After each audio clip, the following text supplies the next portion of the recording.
Hello प्रिय दोस्तों, नमस्कार। आप सभी का स्वागत है आपके अपने चैनल आशीष चिकना में। तो दोस्तों बात करते हैं आज आपके पास बहुत ही इंटरेस्टिंग और बहुत ही आपके पास इंपॉर्टेंट टॉपिक होने के लिए जा रहा है, जिसका नाम आपके पास है Laurent transformation in A 4D space. तो दोस्तों प्रीवियस वीडियो में आपने देखा था, जो आपका लाइव सेशन ये चल रहा है, तो दोस्तों उसकी प्रीवियस वीडियो में आपने देखा था कि आपके पास जो हमने करवाया था कि भाई आपके पास फ्रेम ऑफ रेफरेंस क्या होता है, क्या उसके टाइप होते हैं, उसके बारे में आपको पूरे तरीके समझाया गया था। तो दोस्तों पहले आप उस वीडियो को देखिए, तभी आपके पास ये वीडियो दोस्तों समझ में आएगी। तो दोस्तों आप टेंशन किसी प्रकार न लें, आपके पास पूरे नोट्स आपके रेडी करवाए जाएंगे।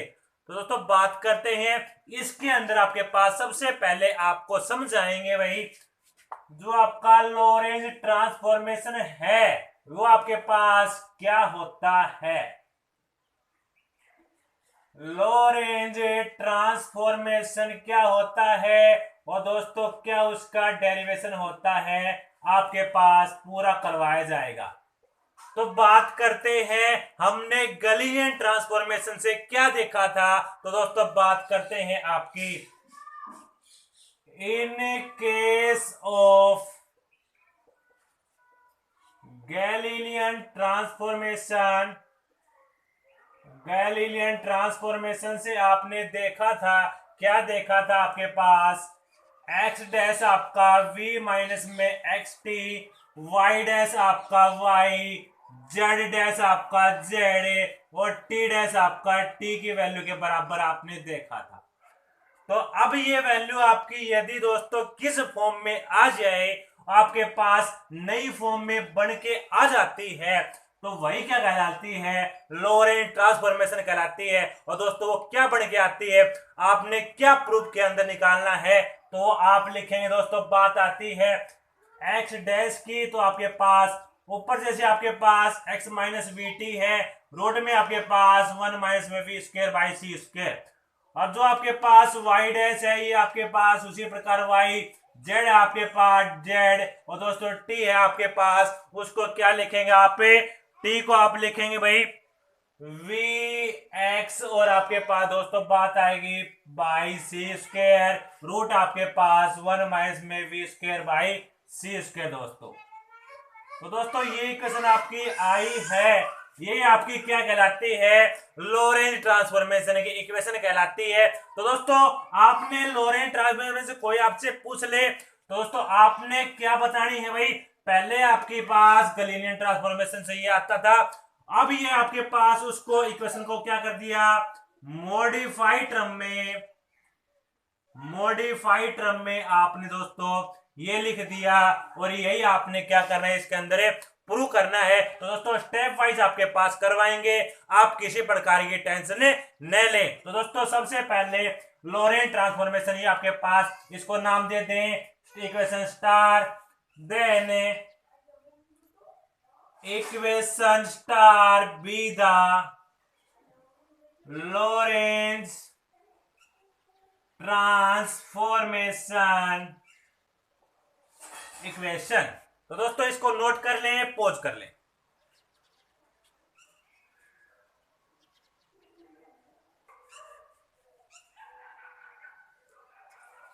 तो दोस्तों अब डेरिवेशन आपका स्टार्ट होता है। सबसे पहले आप डायग्राम बनाएंगे इसका, representation of the Lorentz transformation.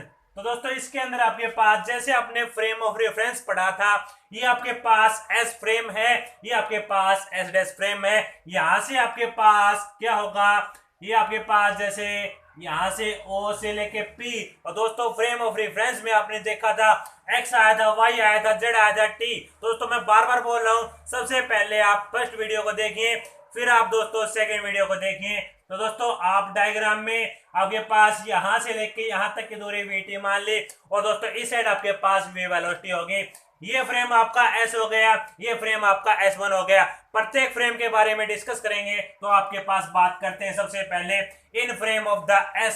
तो दोस्तों S फ्रेम के अंदर आपके पास आपने T की वैल्यू निकालनी है। दोस्तों आपके पास O से लेके P तक की डिस्टेंस बाई C, मतलब जो आपके पास जानते हैं भाई वेलोसिटी, तो दोस्तों वेलोसिटी का फॉर्मूला क्या होता है, ये आपके पास ही यहाँ पे डिस्टेंस पर यूनिट टाइम लिखते हैं, तो यहाँ पे आपका टाइम निकालना है। तो दोस्तों आपके पास डिस्टेंस ओपी है, बाई आपके पास सी आ गया, सी आपके पास वेलोसिटी ऑफ लाइट होती है। दोस्तों ओ से लेके पी तक के बीच की डिस्टेंस क्या होगी, यहाँ से यहाँ तक के बीच की डिस्टेंस आपके पास डिस्टेंस निकाले फॉर्मूला आपने प्लस 2 के अंदर मैथमेटिकल में देखा था, आपके पास कैसा आता है एक्स स्क्र वाई स्क्र जेड स्क्र, आपके पास यहाँ पे आपके पास 0 0 कोऑर्डिनेट है। दोस्तों आपके पास कैसे रखते हो, ये कोऑर्डिनेट माइनस में 0, इसका स्क्वायर वाई कोऑर्डिनेट माइनस में 0 आप करते हो। दोस्तों आपके पास X square Y square Z square, और उसका दोस्तों क्या लगाते थे डिस्टेंस फार्मूला के लिए, 2 पॉइंट दे रखे डिस्टेंस फार्मूला निकालते थे, उसका क्या लगाते थे, रूट लगाते थे आप। दोस्तों ये आपके पास रूट को मैंने 1/2 लिख लिया, कोई दिक्कत नहीं। दोस्तों X square Y square plus Z square इसकी 1/2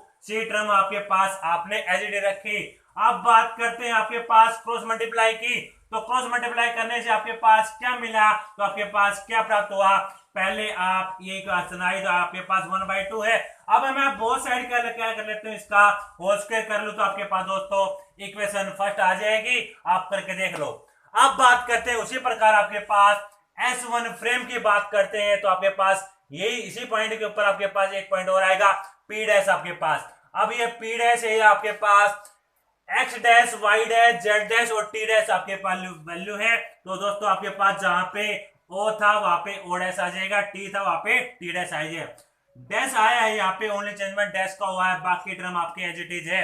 दो इक्वेशन आपके आ चुके हैं, दोनों इक्वेशन आपके पास नोट कर लें, एस फ्रेम और एस डैश फ्रेम। अब बात लेके चलेंगे जो आपके पास हमने गैलीलियन ट्रांसफॉर्मेशन बताया था, एक्स डैश की value x minus B T, Y dash is equal to Y, Z dash is equal to Z, T dash is equal to T, जो आपके पास बताया था उसको लिखेंगे और इसका डेरिवेशन करेंगे। पहले आप ये नोट कर लें, पॉज कर।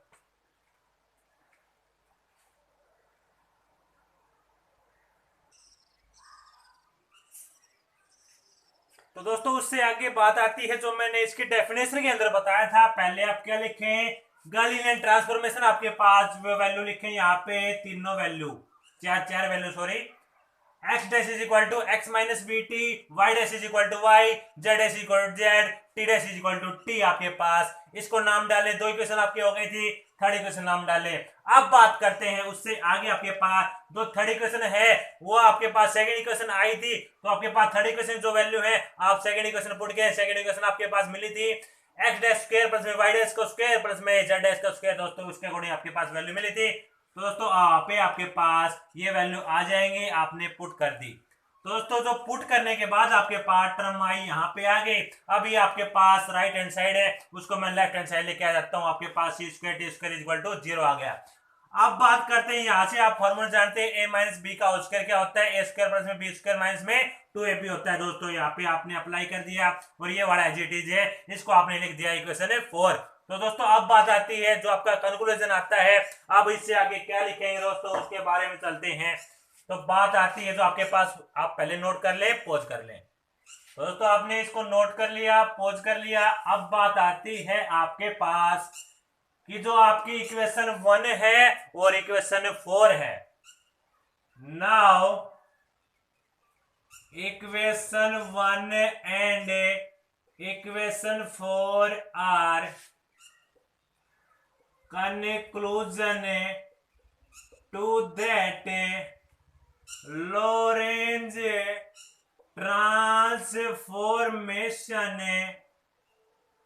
will be fail।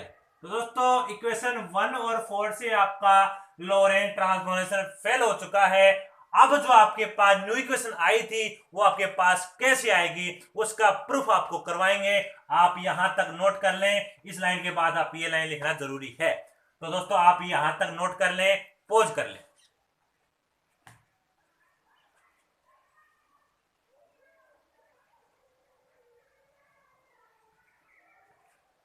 तो दोस्तों उस इक्वेशन से आगे बात आई, आपका फेल हो गया, फेल हो गया तो आपके पास आप सजेस्ट करेंगे, क्या सजेस्ट करेंगे, आपने लेके चलना है।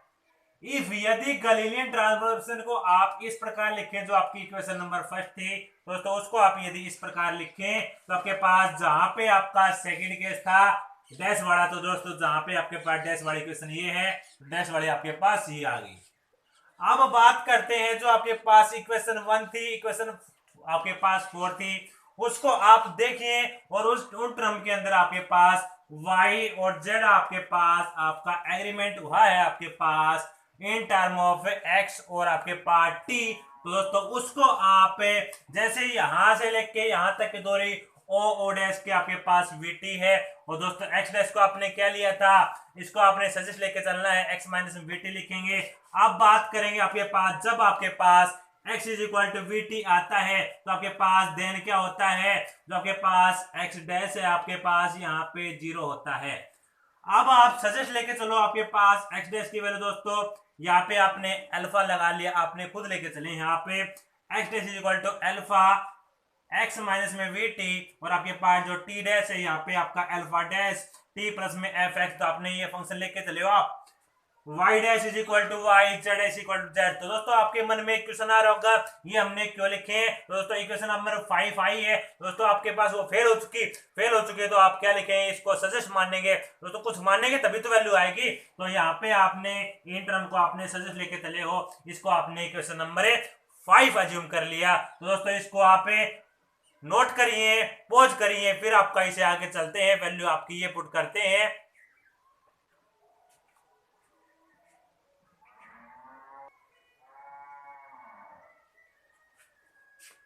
तो दोस्तों इससे आगे आपके पास चलते हैं, जो आपके पास इक्वेशन 2 को आप रीराइट कीजिए जो आपके पास थी उसको। अब बात करते हैं जो आपके पास वैल्यू आई थी इक्वेशन 5 की, उसको आप इक्वेशन 2 के अंदर इसमें रखिए। तो आपके पास जो इक्वेशन 5 हमने माना था, सजेस्ट करके इक्वेशन लिखी थी, जो आपके पास वैल्यू थी यहाँ पे पुटअप करें। पुटअप करने के बाद दोस्तों आपके पास कुछ ऐसा मिलेगा। आपके पास क्या करना है, इसको ओपन करना है। आपको फॉर्मूला पता है, आपका फॉर्मूला यहाँ पे कौन सा यूज हो रहा है दोस्तों, आपके पास फॉर्मूला कौन सा यूज है यहाँ पे आपका आ रहा है a प्लस में b का होल स्क्वायर क्या होता है, a स्क्वायर प्लस में b स्क्वायर प्लस में 2ab। और दोस्तों यहाँ पे आपके पास माइनस वाला यूज हो रहा है, तो दोस्तों यहाँ पे यदि माइनस आता है तो आपके पास क्या हो जाता है, यहाँ पे आपके पास a स्क्वायर प्लस में b स्क्वायर माइनस में 2ab हो जाता है। तो यहाँ पे आपने फॉर्मूला अप्लाई करके आप क्या करेंगे, जहां पे इस टर्म में आपको x स्क्वायर दिख रहा है उसको क्या कर ले, कॉमन लिख ले। कॉमन लिखने के बाद आपके पास 2xt की टर्म है यहाँ पे, उसको आपने क्या कर ले, कॉमन लिख ले। कॉमन लिखने के बाद आपके पास y स्क्वायर z स्क्वायर की टर्म में ये है और आपके पास c स्क्वायर t स्क्वायर की टर्म में ये है, बाकी आपके पास इक्वेशन आ जाएगी। इसको नाम डाल दें, इक्वेशन संख्या 6 नाम डाल दें। तो दोस्तों यहां तक आप नोट करिए, पॉज करिए।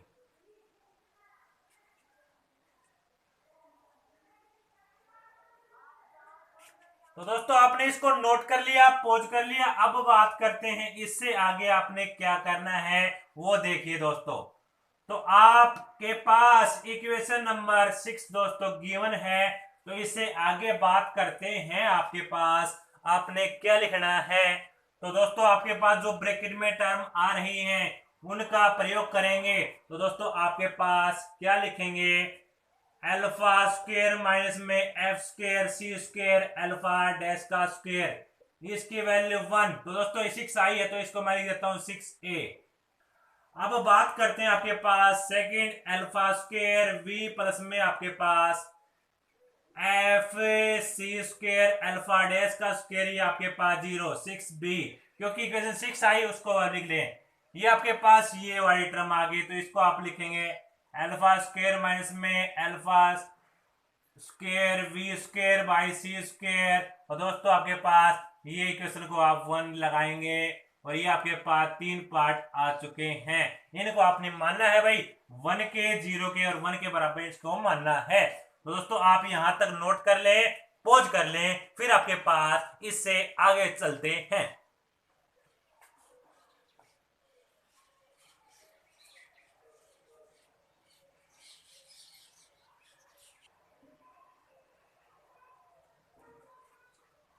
तो दोस्तों उससे आगे आपके पास क्या आता है, तो आपके पास यहां तक आ गया था। अब बात करनी है आपने इक्वेशन आपकी 6b है, उसको दोस्तों आप दोस्तों इस प्रकार आप लिखिए। देखो ये वाली वैल्यू आपने यहां पे लिख ली। अब बात करते हैं इससे आगे आपके पास आपने कैसे लिखना है इसको। तो ये वाली साइड आपने लिख ली और ये वाली साइड आपके पास माइनस में चली गई।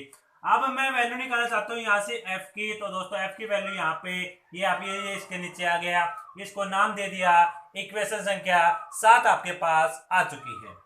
अब बात करते हैं जो आपके पास एफ की वैल्यू आई है उसको आप प्रयोग करते हैं 6a के अंदर, जो आपके पास 6a गिवन है आपके पास ये। तो दोस्तों यहाँ पे आपने ये वाली वैल्यू यहाँ पे पुट अप की तो दोस्तों आपके पास ये फॉर्म ये आपके पास आ जाएगी। आप कर लो, चाहिए आपके पास देखो यहाँ से अल्फा डैश का स्क्वायर सी स्क्वायर आपके पास, यहाँ पे अल्फा डैश का स्क्वायर, यहाँ पे आपके पास एफ की वैल्यू रख रहे हो, स्क्वायर कम करोगे प्लस में आपके पास ये माइनस है और प्लस में आपके पास अंदर वाली सारी वैल्यू इज इक्वल टू 1 आपके पास है। और आपके पास यहाँ से अल्फा स्क्वायर कॉमन लेंगे, आपके पास ये क्वांटिटी और 1 है आपके पास, और ये वाली क्वांटिटी दोस्तों आप इस प्रकार लिख सकते हैं अल्फा आपका नीचे आ गया है इस केस के अंदर। तो दोस्तों आपके पास इक्वेशन आ चुकी 8 और 3 आप 5 और 3 आपके पास 8 इक्वेशन हो चुकी है। आप यहां तक नोट करिए, पॉज करिए।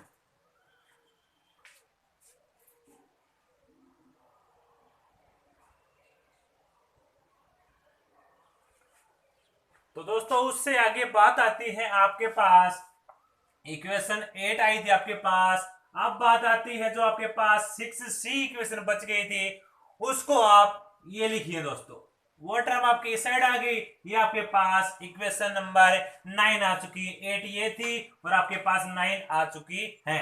अब बात करते हैं जो आपके पास ये वैल्यू है और जो आपके पास इक्वेशन नंबर 9 है उसका प्रयोग करना है, किसके अंदर करना है, इक्वेशन 8 के अंदर करना है, जहां पे आपके पास एस डैश आपके पास अल्फा डैश स्क्वायर की वैल्यू है, यहाँ पे आपने यूज करना है।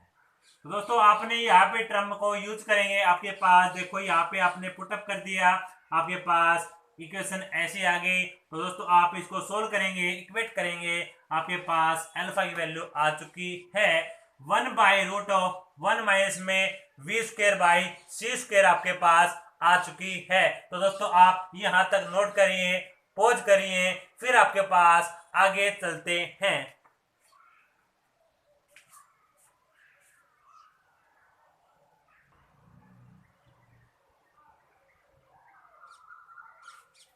अब बात करते हैं दोस्तों, इससे आगे बात आती है आपके पास ये इक्वेशन आपके पीछे से आई थी। अब यदि मैं बात करता हूं जो आपने माना था x dash equal to suggest करके लिखा था अल्फा माइनस में एक्स bt आपने लिखा था। अब यहाँ पे आपके पास ये वाली इक्वेशन और दोस्तों अल्फा आपके पास ये है, और दोस्तों आपके पास बात आती है बहुत ही इंपॉर्टेंट है, आप लिख सकते हैं जो आपका बीटा होता है वो आपका v बाई सी होता है। तो अब बात करते हैं आपके पास आप इसको कैसे लिख सकते हैं, आपके पास ये वैल्यू पुटअप करने के बाद x माइनस में vt आपके पास रूट में आपके पास 1 माइनस में we square by C square आप लिख सकते हैं जो आपने लिख के आना था। एक इक्वेशन आ चुकी। अब बात करते हैं उससे आगे आपके पास टी डैश की वैल्यू क्या आई थी, आपके पास अल्फा डैश टी प्लस में एफ एक्स आपके पास आई थी वैल्यू। यहां से आपके पास दोस्तों अल्फा की वैल्यू जो आपके पास अल्फा डैश की वैल्यू आई थी, यहाँ पे इस इक्वेशन में क्या कर दें, जो पीछे से आई थी वो इसमें क्या कर दें, पुट अप कर दें। तो आपके पास टी माइनस में V X by C square 1 minus में we square by C square आपके पास यहाँ तक आ गई। आप यहाँ तक नोट करिए, पॉज करिए, फिर आपके पास लास्ट स्टेप बच गया उसको भी करते हैं। पहले आप ये नोट करिए, पॉज करिए।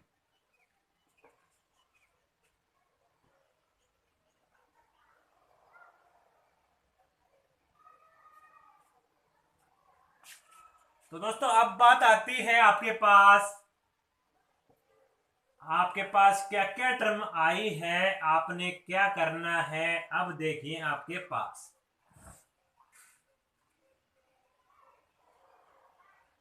आप क्या लिखेंगे, अब मेरे साथ साथ लिखें जो आपने डेफिनेशन लिखी थी लॉरेंट ट्रांसफॉर्मेशन वही लिखेंगे। The new equation form will be आपके पास नई इक्वेशन क्या क्या फॉर्म हुई है, एक्स डैश की ये आई थी वैल्यू, टी डैश की ये आई वैल्यू, और दोस्तों वाई डैश आपके पास वाई है, और आपके पास जेड डैश आपका जेड है। ये आपके पास इक्वेशन आ चुकी है। और दोस्तों आप ये नोट करिए, पॉज करिए, फिर आप इस इक्वेशन को नाम डालिए equation star.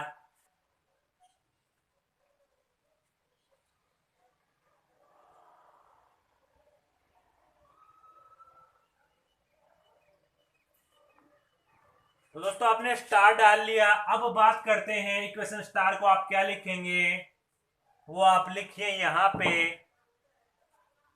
So equation star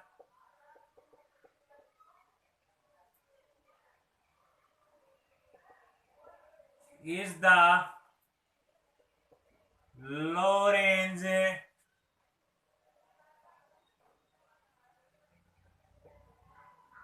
transformation.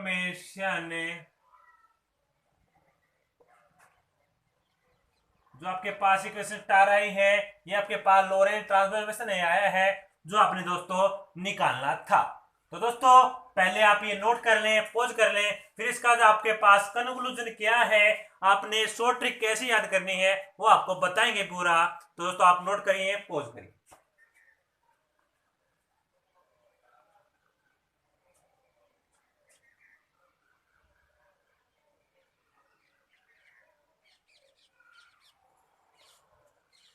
तो दोस्तों आपने इसको नोट कर लिया, पॉज कर लिया। अब बात आती है आपके पास, आपने क्या करना है। सबसे पहले क्वेश्चन आएगा आपके पास लोरेंट्ज ट्रांसफॉर्मेशन, पूरा आपके पास 16 नंबर बनता है। पूरा का पूरा क्वेश्चन आपके पास 16 नंबर बनता है। जो स्टेप मैंने करवाए हैं एज इट इज आपने ऐसे स्टेप करने हैं। तो दोस्तों अब बात करते हैं, सबसे पहले आपने क्या करना है, लोरेंट्ज ट्रांसफॉर्मेशन की क्या देनी है, डेफिनेशन देनी है। डेफिनेशन के अंदर आप क्या लिखेंगे, as we know that the Galilean transformation, आप गलीलियन ट्रांसफॉर्मेशन क्या जानते हैं, जो आपके पास x dash is equal to आपके पास x माइनस में vt आपके पास होता है, y dash is equal to y होता है, z dash equal to z होता है, t dash equal to t होता है। दोस्तों वहां से आपके पास जो इस फॉर्म आपके पास जो फॉर्म आती है, जो इक्वेशन आती है, वो आपके पास मॉडिफाई करने के बाद आपके पास ये इक्वेशन आती है। दोस्तों आप ये इक्वेशन लिखेंगे और उसको लिखेंगे, इक्वेशन स्टार को डालेंगे, इक्वेशन स्टार भी द लोरेंट्ज ट्रांसफॉर्मेशन। तो दोस्तों यहां तक की डेफिनेशन आपके पास होगी। अब बात आई आपके पास डायग्राम की। डायग्राम में आपके पास क्या क्या चीज हो रही है। डायग्राम में पहली चीज आपके पास आ रही है, आपने दो फ्रेम ऑफ रेफरेंस लेने हैं। दोस्तों फ्रेम ऑफ रेफरेंस वाली इससे प्रीवियस वीडियो है, कृपया करके दोस्तों उसको देखिए पहले, और फिर आपके पास इसको देखिए। जो आपका एमएससी का सिलेबस है आपका बिल्कुल सरल है। मेरे अनुसार यदि आप चलेंगे, आपके पास गारंटी लेता हूं, जो मैं करवा रहा हूं आपके पास दोस्तों वैसे चलिए यहाँ पे, दोस्तों आपके पास हायर नंबर आपके अचीव होंगे। अब बात करते हैं, आपके पास दो फ्रेम ऑफ रेफरेंस ले ली यहाँ पे। जैसे आपके पास फ्रेम ऑफ रेफरेंस समझो पहले, वो इसमें आपके पास X Y Z S T था, इसमें आपके पास आईजीटीज आपके पास टर्म। अब बात आती है जो आपके पास इससे आगे आपने क्या किया है, आपके पास जो टी की वैल्यू थी, आपने क्या क्या स्टेप लिया है, टी की वैल्यू थी आपके पास ओपी बाई सी, और दोस्तों आपके पास टी डैश की value O dash by P by C. यहां से आपने दोनों इक्वेशन रखी है, और जो आपके पास लोरेंट्ज ट्रांसफॉर्मेशन इक्वेशन से आई थी आपके पास x dash is equal to x minus में vt, y dash is equal to y, z is equal to z, और आपके पास t is equal to t dash is equal to t की वैल्यू आई थी। वहां पे आपने यूज की इक्वेशन 1, और इक्वेशन आपके पास जो 4 आई थी वो फेल हो चुकी है। तो आपके पास आप सजेस्ट लेके चले थे, सजेस्ट वाली इक्वेशन को आपने इक्वेशन 2 के अंदर रखा। इक्वेशन 2 के अंदर रखा दोस्तों आपके पास एक ब्रैकेट वाली फॉर्म आई, जिसको आपने एक ब्रैकेट वाली फॉर्म को 1 लिखा, 0 लिखा, जो आपके पास इक्वेशन नंबर 6 आई थी। 1 लिखा, 0 लिखा, 1 आपके पास लिखा। अभी उस इक्वेशन को आपके पास वहां से अल्फा डैश का स्क्वायर की वैल्यू आई, वहां से वैल्यू आने के बाद आपके पास दोस्तों ये इक्वेशन आपके पास प्राप्त हुई है। तो दोस्तों आपने स्टेप टू स्टेप लिखना है। तो दोस्तों इस वीडियो को ज्यादा ज्यादा मात्रा में शेयर कीजिए दोस्तों, ताकि दोस्तों सभी इस वीडियो का फायदा उठा सकें। और जो आपके पास 4D स्पेस का आएगा आपके पास। मीन्स कोर्स की स्पेस जो आपके पास, इससे अगला आर्टिकल आपके सिलेबस के अकॉर्डिंग जो आता है, मीन्स कोर्स की स्पेस क्या होता है उसके बारे में डिस्कस करेंगे। दोस्तों एक दिन आप बीएससी का सिलेबस करवाते हैं, एक दिन आपका एमएससी का सिलेबस चलता है, दोनों क्लासे आपके पास रेगुलर बेसिस करवाते हैं। एक दिन इसका डाल दिया, एक दिन इसका डाल दिया, आप किसी प्रकार टेंशन ले लें, सिलेबस पूरा करवाने की गारंटी दोस्तों मेरी है, आप पढ़ते रहें बस। तो दोस्तों ये आपकी वीडियो बहुत ही खास थी। आप इसको, यदि आपको पसंद आई है, आप इसको अपने साथियों तक शेयर कीजिए, और जो हमारे चैनल पे पहली बार आए हैं वो दोस्तों चैनल को सब्सक्राइब करके नीचे बेल आइकन बटन को प्रेस कर लें दोस्तों, ताकि भविष्य में आने वाली हर अपडेट आपके पास तुरंत ऑटोमेटिक पहुंच सके। तो दोस्तों आज के लिए आपके लिए इतना ही, मैं अपनी वाणी को यहीं पे विराम देता हूं। दोस्तों आज की लाइव सेशन में आपके लिए इतना ही। तो दोस्तों धन्यवाद, जय हिंद, जय भारत।